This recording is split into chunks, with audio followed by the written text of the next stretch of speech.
Hello, welcome again to my channel and blog, The Adventures of Midlife.com. This time, the Midlife adventurer is going to delve into what everyone is talking about, the ChatGPT artificial intelligence or AI software. So let's get to it. ChatGPT is part of the AI group OpenAI. So I'm going to go into their website, and in their footer column, there are links to all their programs, including the ChatGPT. I click on it and then click again to go to the ChatGPT software. I will post the direct link here. But oops, it seems the site is too busy. But the site owners are smart enough and they use this opportunity to tell us what their software can do. I will try again and again and again, and I get the same message. I recorded this video a few days ago and many have been getting these messages. But since then, it seems things have improved. So today I try again, and this time it worked. I already have an account, but for this video, I have decided to create a new account. First, it will ask for your email address. And then it will ask you to give the answers to this quiz to ensure you are not a robot. Once you have passed the test, you will be asked to give a password, and when you get that correct, it will send a verification message to the email address you have given. Once you have been verified, you are in. You can log in now. Once you log in, it will ask for some details about yourself and a phone number as the next step of verification. A code will be sent to the number that you have provided. Now, the number I gave is linked to my first ChatGPT account, and the software obviously knows it. So, it has decided to get me to think about paying to use it. But it also opens the main OpenAI window, not the ChatGPT window itself. And here I get a clear picture of what the entire system is capable of. I am now curious to find out how much it will cost. But that information is not available, at least not easily found. It asks for my credit card details, but I am not keen on giving it without knowing how much it will cost.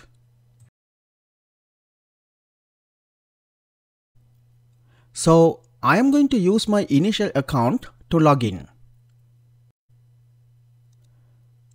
Once you log in, it might give you a log of your previous chats, which you can clear by selecting the New Chat option on the top left.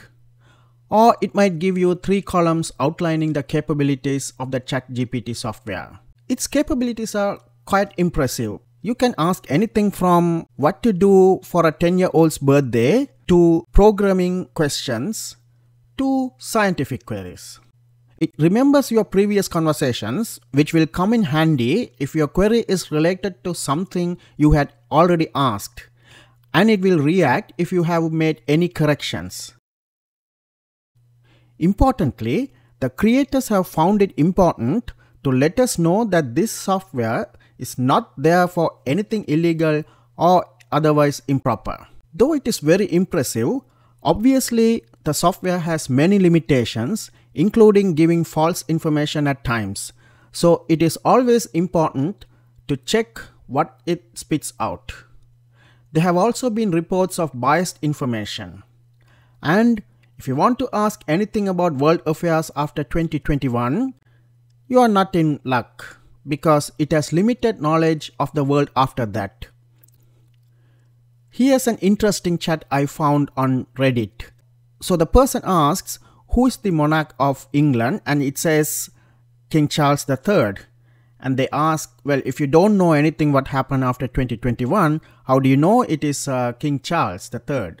Well, the program comes back apologizing, saying that it is in fact Queen Elizabeth II, which is, as we know, is wrong. Still, it is remarkable what the program can do, and I have decided to test its capabilities. I will do this in a number of parts. First, I will ask the capital of Rwanda. Well, Kigali is the correct answer. Now, I will ask it to give me more details about Rwanda. While it generates the data, you can ask it to stop generating by selecting the Stop Generating box below.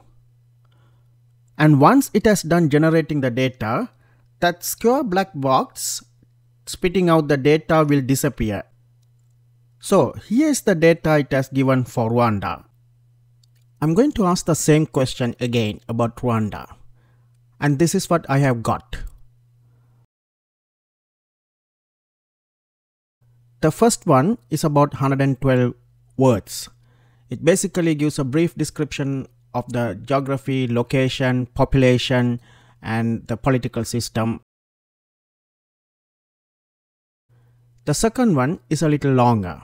Now, here it outlines which countries border Rwanda and just a little bit more about the stunning landscape, as it says. Another interesting thing I have found is that it gives Swahili also as an official language. And then it goes on to talk about the economic development, the political system. I decided to try it for a third time. And again, it goes on to name the countries that border Rwanda and just a little bit more about terrain and everything. And this time it seems it is putting a little bit more focus on tourism. Perhaps it thought that's what I am after.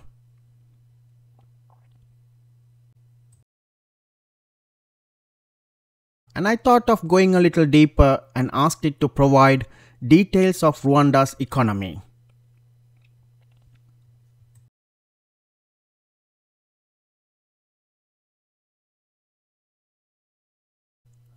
Now, moving away from what is already there, I'm going to ask the program to come up something creative with already existing data.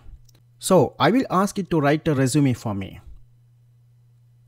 Out of the blue, the program thinks what could be my profession and comes up with a resume. It's not bad. It has got the name, contact, my experience, educational qualifications, etc., etc. So now I decide to feed it some information, including my supposed name, education, and work experience, and ask it to write a resume. Again, it has taken my information, and this is what it has come up with. Not bad.